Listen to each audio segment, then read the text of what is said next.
সংগ্রামী এলাকাবাসী, আমরা আপনাদের কাছে আজকে দোয়ার জন্য এসেছি।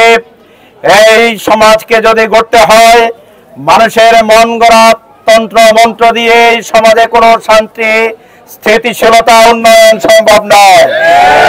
এজন্য জামাত ইসলামী বলছে, দুনিয়ার সমস্ত তন্ত্র মন্ত্রের যোগ শেষ, এবার হবে আল ইসলামের আল কোরআনের বাংলাদেশ।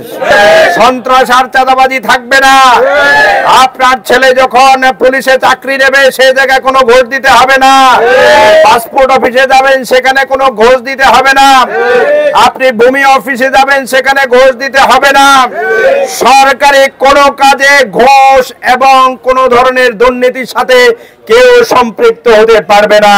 ধর্ম, বর্ণ, লিঙ্গ নির্বিশেষে সবার অধিকার, যার যার যোগ্যতা অনুযায়ী সেই অধিকার ফিরিয়ে দেওয়া হবে ইনশাআল্লাহ। সুশাসন প্রতিষ্ঠার জন্য সামনে যে ভোট আসছে, ন্যায় এবং ইনসাফের পক্ষে, দাঁড়িপাল্লার পক্ষে, আল কোরআনের পক্ষে, গণমানুষের পক্ষে আমরা নিজেরা রায় দেব ইনশাআল্লাহ।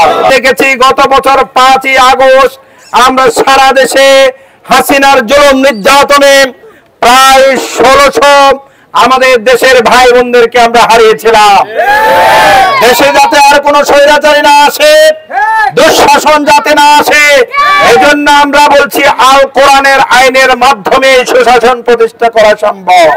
নির্বাচন অনুষ্ঠিত হয়, সেই নির্বাচনে জামাতের পক্ষে, দাঁড়িপাল্লার পক্ষে, ইসলামের পক্ষে আপনারা রায় দিবেন কিনা?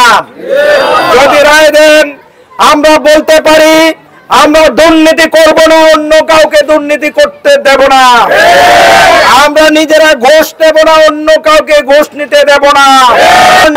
জনগণের নেতা নির্বাচিত হয়ে জনগণের সুখ দুঃখ কষ্টে তারা তাদের সাথে থাকবে ইনশাআল্লাহ।